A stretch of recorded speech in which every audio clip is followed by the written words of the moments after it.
तो दोस्तों आज तारीख हो गई है 18 अगस्त की, साथ ही में दिन है गुरुवार का। वहीं अपने देश की हिंदी तिथि है कृष्ण सप्तमी और महीना चल रहा है भाद्रपद का। तो आज दिन भर के मुख्य समाचार और देश दुनिया की ताजा खबरें हम आपके लिए लेकर आ चुके हैं। तो आइए बिना देर किए चलें सीधे पहली खबर की तरफ। आज से देश के कई हिस्सों में लगातार 4 दिन तक बंद रहेंगे बैंक। आइए बताएं इस बारे में ज्यादा जानकारी। जी हाँ, बीते दिनों 15 अगस्त से पहले बैंकों में एक साथ कई छुट्टियां पड़ी थी, यानी कि 15 अगस्त के मौके पे। इसकी वजह से कई लोगों के बैंक से जुड़े काम अटक गए थे। जानकारी के मुताबिक एक बार फिर से बैंकों की 4 दिन की छुट्टियां शुरू हो रही हैं। हालांकि ये छुट्टियां शहरों और राज्यों के हिसाब से अलग अलग होंगी। जैसे कि आज 18 अगस्त को जन्माष्टमी होने के कारण भुवनेश्वर, चेन्नई, कानपुर और लखनऊ में बैंक बंद रहेंगे। आपको बता दें, इस बार तारीखों में भेद होने की वजह से जन्माष्टमी का त्योहार एक दिन नहीं बल्कि 2 दिन मनाया जाएगा, यानी कि कल 19 अगस्त को भी जन्माष्टमी होगी। इसकी वजह से भी देश के कई हिस्सों में बैंक बंद रहेंगे। 19 अगस्त के बाद फिर 20 अगस्त को श्री कृष्ण अष्टमी है। इसकी वजह से भी देश के कई हिस्सों में बैंक बंद रहेंगे।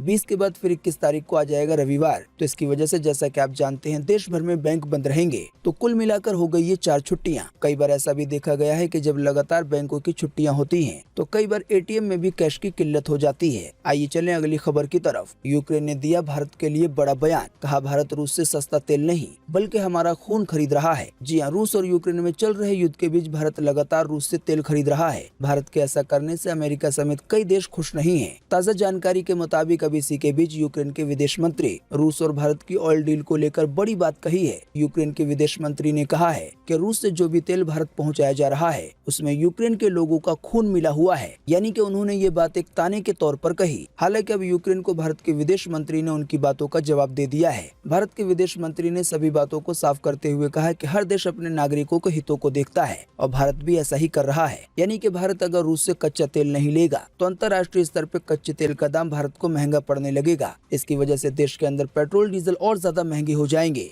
और दोस्तों, जैसा कि हम जानते हैं पेट्रोल डीजल के साथ सबसे बड़ी परेशानी ये है कि जब इसके दाम बढ़ते हैं तो लगभग सभी चीजों के दाम बढ़ जाते हैं। जाहिर सी बात ऐसा इसलिए होता है क्योंकि गाड़ियों के माल ढुलाई का खर्च बढ़ जाता है। आइए चलें अगली खबर की तरफ। एक ही तरह के चार्जर से चार्ज होंगे पूरे घर के डिवाइस। जल्दी आएगा वन नेशन वन चार्जर का नियम। जी हाँ, केंद्र यानी कि भारत सरकार वन नेशन वन चार्जर को लेकर बड़ा ऐलान कर सकती है। ताज़ा जानकारी के मुताबिक इसके तहत सभी डिवाइसेस के लिए एक ही चार्जर होगा, यानी कि चार्जर का जो पिन होगा वो एक ही तरह का होगा। आपको अलग अलग तरह के चार्जर रखने की जरूरत नहीं होगी। बताया गया है इसी मामले को लेकर आज एक बैठक होनी है जिसमें मोबाइल फोन के कॉमन चार्जर को लेकर चर्चा होगी। साथ ही एक और जानकारी आई है जिसके तहत ये बताया गया है कि इस बैठक में केवल स्मार्टफोन के लिए नहीं बल्कि लैपटॉप के चार्जर पे भी चर्चा हो सकती है। वैसे दोस्तों, आजकल जो भी नए एंड्रॉइड स्मार्टफोन आ रहे हैं उनमें चार्जिंग के लिए सी टाइप का पोर्ट मिलता है। हालांकि इन सब के बीच एप्पल एकमात्र ऐसी कंपनी है जिसके आईफोन में लाइटनिंग चार्जिंग का पोर्ट आता है। तो आने वाले दिनों में जैसे ही सरकार की तरफ से लागू किया जाएगा वन नेशन वन चार्जर का नियम, वैसे ही एप्पल कंपनी समेत सभी कंपनियों को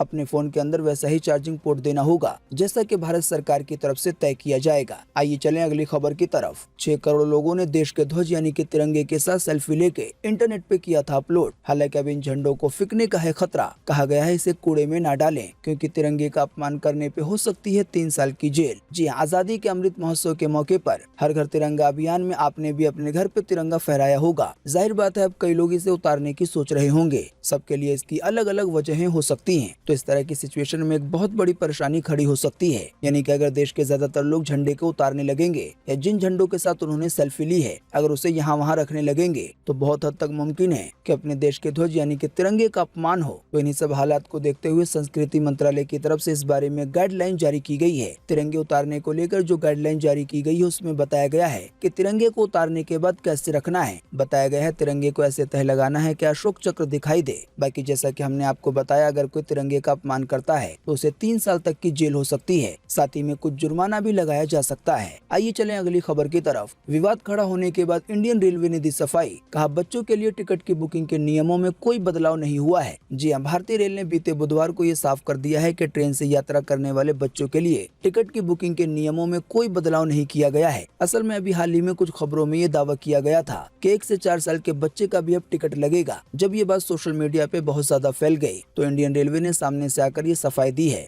और कहा है कि 5 साल से छोटे जो भी बच्चे हैं उनका टिकट नहीं लगता है। हालांकि ऐसे बच्चों के लिए कोई अलग से सीट नहीं दी जाती। अगली खबर पे जाने से पहले आपसे रिक्वेस्ट है कि आप इस वीडियो को लाइक और शेयर कर दें। अगर आप लाइक और शेयर करते हैं तो हमें आपके लिए वीडियो बनाने में और ज्यादा हौसला मिलता है। आइए चलें अगली खबर की तरफ। अब 2 और बैंकों ने बढ़ाई ब्याज दरें। आइए बताएं इस बारे में ज्यादा जानकारी। जी हां, पंजाब नेशनल बैंक और कोटक महिंद्रा बैंक ने अपने फिक्स डिपॉजिट यानी कि एफडी की ब्याज दरों में इजाफा कर दिया है। जानकारी के मुताबिक दोनों बैंकों द्वारा ये इजाफा इसी महीने आरबीआई द्वारा बढ़ाए गए रेपो रेट के बाद लिया गया है। बताया गया है कि ब्याज की बढ़ी हुई दरें बीते रोज 17 अगस्त से लागू हो गई हैं। बात करें अगर पीएनबी के ब्याज दर की, तो पीएनबी ने 1 साल से ज्यादा की अवधि वाली एफडी पर 0.20% की बढ़ोतरी की है। यानी अब इस अवधि की एफडी पर 5.50% के हिसाब से ब्याज मिलेगा। इसी तरह से अगर बात करें कोटक महिंद्रा बैंक की, तो कोटक महिंद्रा बैंक की तरफ से एफडी की ब्याज दरों में 0.15% का इजाफा किया गया है। इस बढ़ोतरी के बाद लगभग 1 साल वाली एफडी पर ब्याज दर बढ़ के 5.75% हो गया है।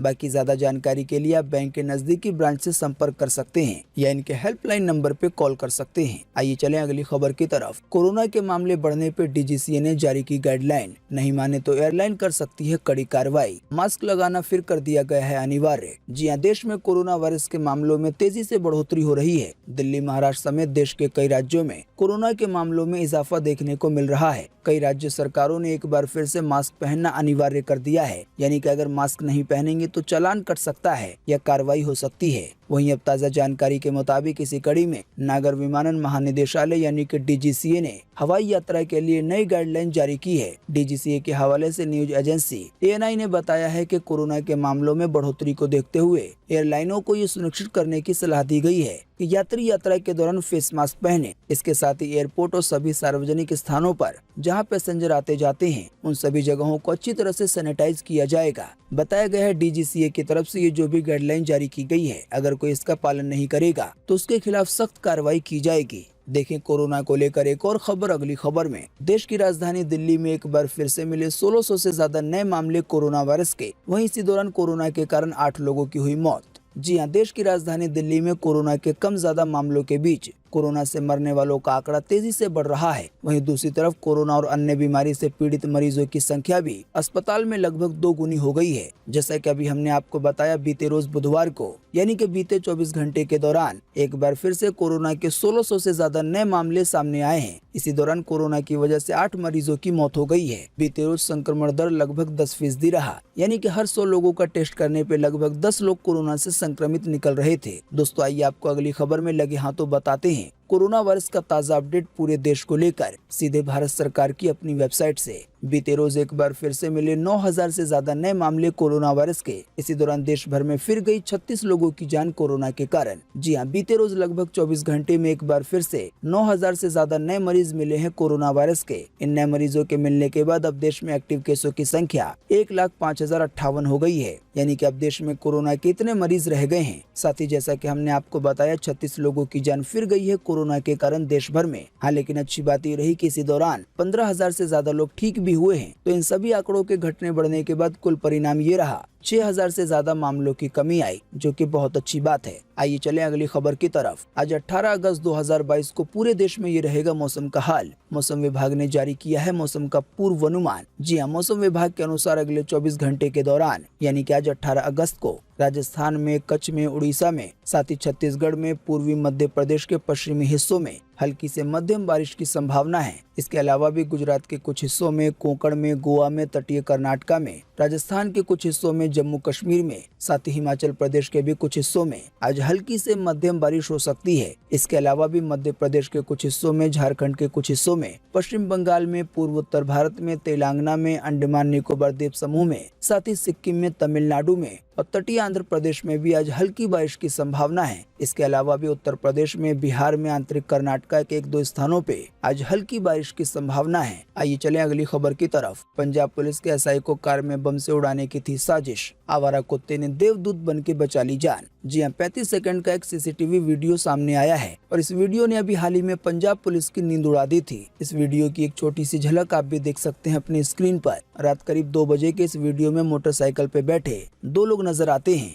एक व्यक्ति बाइक से उतरता है और घर के बाहर खड़ी इस हरे रंग की बोलेरो गाड़ी में, जो कि एसआई की है, उसके नीचे कुछ चिपकाने की कोशिश करता है। लगभग 20 सेकंड के बाद उसका काम पूरा हो जाता है। अभी इस समय तो पता नहीं चल पाता कि इस व्यक्ति ने आखिर गाड़ी में क्या लगाया, लेकिन जब बाद में सुबह होकर एक आवारा कुत्ते की उस पर नजर पड़ती है तो वो उसे देखकर भौंकने लगता है। जाहिर बात ऐसा हो सकता है कुत्ते को वो कोई खाने पीने की चीज लगी हो, लेकिन जब उसे चेक किया जाता है तो पता चलता है कि वो बॉम्ब है। तो इस तरह से पंजाब पुलिस के एसआई की जान बच गई। दोस्तों, अगली खबर के बारे में बताने से पहले आपके लिए एक बड़ा सर्वे और एक बड़ा सवाल इसी खबर से जुड़ा हुआ। अगर आप इसमें हिस्सा लेंगे और इसका जवाब देंगे तो इससे काफी कुछ पता चलेगा। दोस्तों, वीडियो को पूरा देखने के बाद आपको इसी वीडियो के नीचे कमेंट बॉक्स में कमेंट करके बताना है कि क्या कुत्ते इतना वफादार कोई और जानवर भी होता है, क्या आप उसके बारे में जानते हैं। वीडियो को देखने के बाद आप अपना जवाब नीचे कमेंट बॉक्स में जरूर लिखें।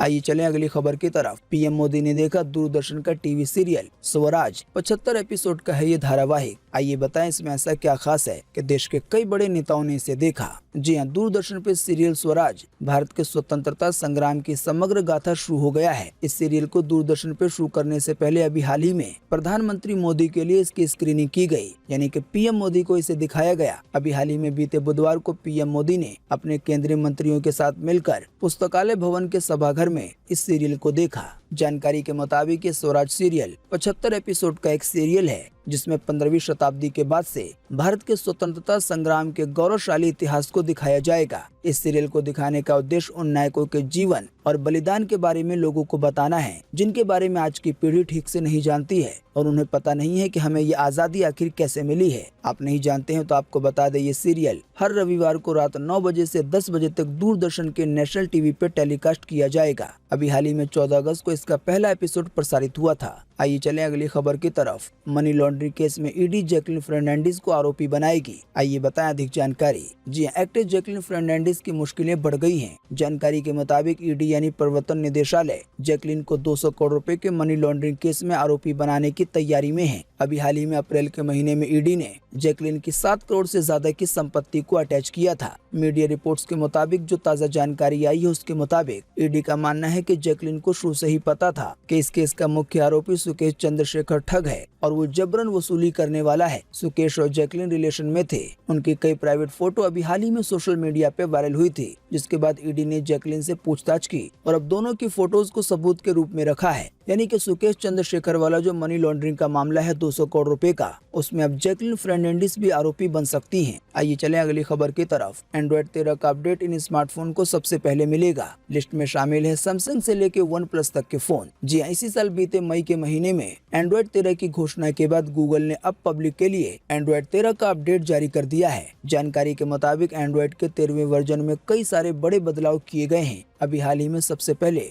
गूगल पिक्सल फोन के लिए एंड्रॉइड 13 का अपडेट रिलीज किया गया था। हालांकि ताज़ा जानकारी के मुताबिक अब जल्दी इसका अपडेट अन्य कंपनियों के फोन में मिलने वाला है। इस ताज़ा जानकारी में बताया गया है कि जल्दी एंड्रॉइड 13 का अपडेट लगभग सभी कंपनियों के कई फोन में आ जाएगा, जैसे कि Xiaomi, Vivo, Tecno, Sony, Sharp, Oppo, iQOO, Samsung, Nokia वगैरह में। आइए चलें अगली खबर की तरफ। मुफ्त चुनावी वादों की परिभाषा तय करेगा देश का सबसे बड़ा कोर्ट यानी कि सुप्रीम कोर्ट। आइए बताएं ज्यादा जानकारी। जी हां, चुनाव के समय में फ्री स्कीम की घोषणा को लेकर अभी हाल ही में बीते बुधवार को सुप्रीम कोर्ट में चीफ जस्टिस एन.वी. रमन्ना की बेंच ने सुनवाई की। इसी सुनवाई में सुप्रीम कोर्ट की तरफ से कहा गया कि हम तय करेंगे कि चुनावी घोषणा में फ्री स्कीम क्या है। आने वाले शनिवार तक सभी पक्षों को रिपोर्ट सौंपने के लिए कहा गया है। मामले की अगली सुनवाई आने वाले सोमवार 22 अगस्त को होगी। असल में देश के सबसे बड़े कोर्ट में पूरा मामला ये चल रहा है कि जब भी चुनाव आता है तो कई तरह की फ्री स्कीम निकाली जाती है राजनीतिक पार्टियों की तरफ से, ताकि लोगों से चुनाव लिया जा सके। तो यही पूरा मामला अब कोर्ट में मुद्दा बना हुआ है। जैसा कि अभी हमने आपको बताया, सुप्रीम कोर्ट की तरफ से कहा गया है कि चुनाव के दौरान किस तरह की फ्री स्कीम की घोषणा की जा सकती है उसको अब कोर्ट तय करेगा,